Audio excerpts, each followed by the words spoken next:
next question will come from another influencer and the owner of...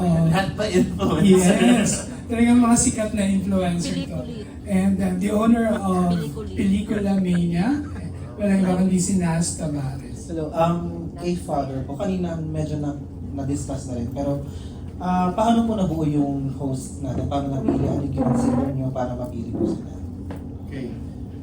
Una sa lahat, yung may impluensya. So alam naman natin yan, di ba, na bali dalawang sabi natin sa gusto ng titino ko, dalawang kategory. Number one, yung may impluensya at saka yung may advokasya. So of course, siyempre titingnan mo kung ilan ang followers sa IG, kung ilan ang followers, and then yung nakita mo na nagsasalita about issues. No? Sa akin mahalaga yun eh. Kaya nga unang si Elijah, isa siya sa mga unang host na kinonsider kasi nga, kung natatandaan ninyo, yung September 21 rally, he spoke. No? So medyo matining yung boses niya nung rally yun eh. Kaya hinanap ko siya nung November 30 rally. At kinausap ko, sabi ko gusto mo ba ganito? And then nakwento ka ni Elijah. Tapos nga, si River at si Ralph nag-guest at si Robbie nag-guest sila sa Journeys of Hope. Tsaka si Katie rin was very active in the rallies.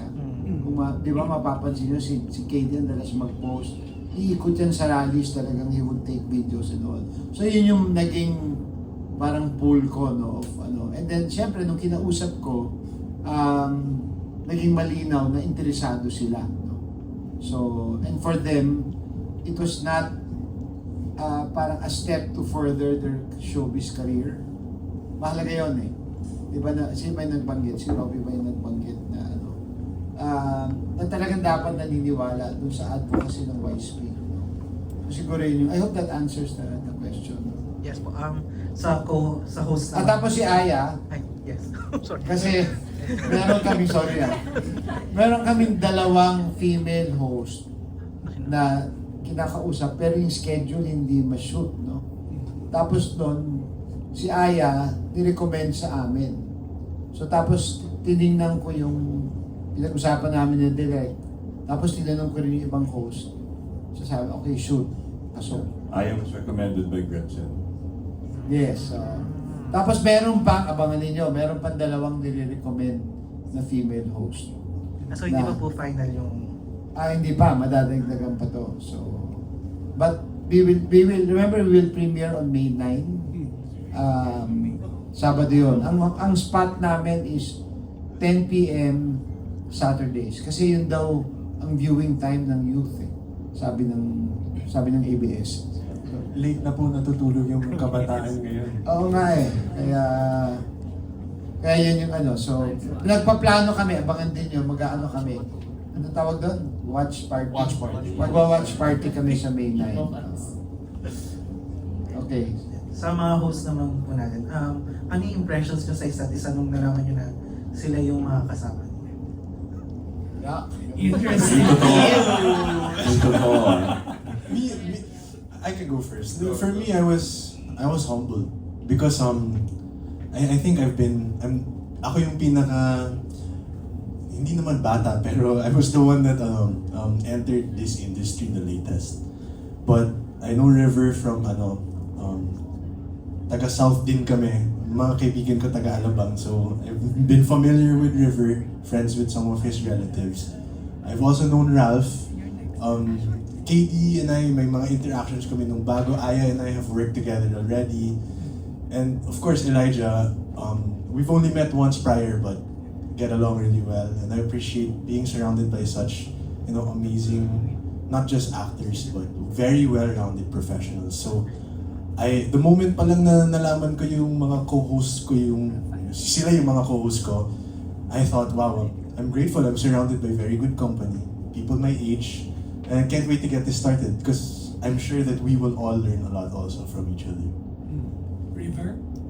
Ako, when I found out na I was gonna be hosting alongside these amazing people, I was syempre super excited rin kasi I knew them before we all got together.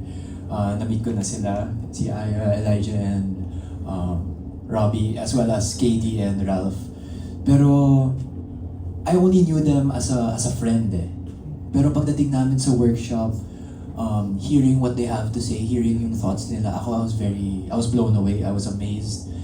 They're all very, not just talented, but very smart, very well-spoken. And it's an honor to be hosting alongside them. Aya. Kinikilig naman ako. Yes. First impression, kilala ko na kasi sila parang one way or another, nagka-meet na kami sa mga events. Si Ralph lang ata yung never ko pa na-meet. Pero sobrang jive kami agad-agad. Ang saya ko noong araw na yun. Kasi nga, parang barkadahan lang yung feeling talaga. Kahit na seryoso yung pinag-uusapan namin, parang feeling ko, barkada ko lang din yung kausap ko. Yung kapag kausap mo yung mga kabarkada mo na, yun nga lang, guided, kanya, diplomatic, kanya. So, yun yung impression ko. Ay, parang barkada lang kami. Ganun yung feeling. Ako, Elijah? Impression?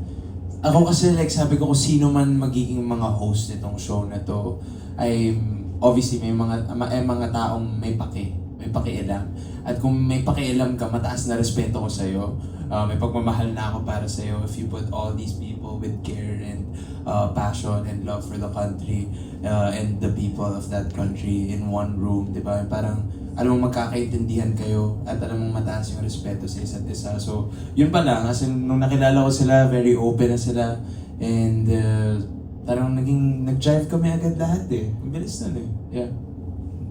Thank you po. Thank you. Thank you, Tito Nas. Ang tanong, Father, paano nyo sila napagsama-sama? Dahil lahat busy, di ba? Si Elijah, kabi-kabi lang yung pelikula. And then, si Robbie merong mix. And then, si River, may mga teleserye and pelikula. And si Aya rin, ang daming hosting stints. Gusto niyong malaman ng katotohanan? Yes, Father. Si KD, katatapos lang ng bagets, di ba? Isang tao lang yan. Tita Cory. Tita Cory. And si Elijah kasi hindi Star Magic si Elijah. Yeah, Cornerstone. Cornerstone. Yeah. Pero sabi sa akin ng parents si Elijah at ng tita niya na hindi, gusto niya talagang gawin yan. So, and nakita niyo naman, di ba? Alam niyo, every time kami mag-interact, lagi ko sinasabi doon sa team, hindi tayo nagkamali ng pagpili. Right. Di ba? So, sana hanggang season 58, Amen. sasabihin namin, hindi na kami youth, no? Hindi na kayo youth. No, pero di ba? Nakita niyo, di ba? Kasi malinaw sa amin, why speak must be raw and authentic. Hindi siya dapat scripted, di ba? Kasi hindi siya papatok sa kabataan eh. Right. And it has to be a genuine platform na pwedeng mag-usap, pwedeng makinig sa isa't isa very respectfully. So, that's why mahalaga na yung mga hosts also will have a lot of say kung paano tatakbo yung show. So, yun yung agreement namin talaga. So, Very well said, Father. Thank you so much. Our next question will come from another youth. This time from Radar, we have Rafael Azonza. Ayan, hi, good morning. Ay, afternoon na pala. Yeah, good afternoon. Siguro question lang, simulan natin. Meron ba kayong mga kwento, siguro ng school days or university days nyo na really talaga nag-influence sa inyo or nag-influence talaga ng pagiging leader kabataan nyo ngayon, lalo na pagiging host ng My Speak 2.0? So yeah, question for all the hosts. Wala ko na. Thank you. Ano ulit name mo? Rafael. Raf. Thank you, Raf. Nung high school ako, so gumraduate ako sa Makati Science High School. Ako ay part ng Student Council or Supreme Student Government ng 4 na taon, so buong high school. Tapos, naging Vice President naman ako ng Federation of the Student Government of Makati. So, buong Makati Schools yun. Sobrang parang parang mas nag-student council ako kaysa nag-aaral. Sobrang love ko talaga siya. Parang feeling ko pinanganak ako para sa ganun. And then, doon nagsimula kasi, so grade school, exclusive private school, Tapos lumipat ako ng public science. Feeling ko doon nagsimula mamulat yung mata ko sa differences ng social class. Meron akong kaibigan na papasok na naka-Mercedes-Benz. Meron akong papasok na kaibigang butas yung swelas. Ganon kalayo yung gap. Kaya bilang student government or student council, president ako nung 4th year, nung senior high school. Nasa mga kamay namin na gumawa ng mga batas o magpanukala ng mga proyekto na kung saan mabibridge yung gap. And then, nung nag-college na ako, UP Diliman, very much involved din ako sa mga ganito. Ang UP, kahit hindi ka naman maaring bahagi ka o hindi ng mga political orgs, maaari kang makibahagi o makilahok sa mga projects na nilulunsad ng school or ng iba't ibang orgs. Kaya I think walang particular moment, pero parang compounding siya. Tapos, blessed din ako na yung mama ko, pinalaki niya kami na normal yung nanonood kami ng news, tapos pinag-uusapan siya, tapos yung mga kaibigan ko din, parang sila, na laging may, yung may critical thinking lens. So, thank you. Yeah, what about River? Ako siguro no specific moment, pero when you look what's happening around you, when you read the news, and with everything going on in this world, parang sasabihin mo talaga sa sarili mo na kailangan may pagbabago eh. And ako, even just as simple as, wala pa akong mga anak, pero just as simple as when I look at my nephews who are very young, what goes in my head is parang, I want them to have a better future. I want them to experience a better place to live in. Just by looking at them already motivates me to act or to do something about it. Kaya no specific moment, pero everyday ko na naranasan to. Thank you, Robby. Ako naman, firstly, I was inspired by my dad and my grandparents kasi syempre nasanay ako na a certain living standard. Tapos 6 years old pa lang ako, pinapapunta kami sa relief victims ng bagyo, iikot kami ng kalye.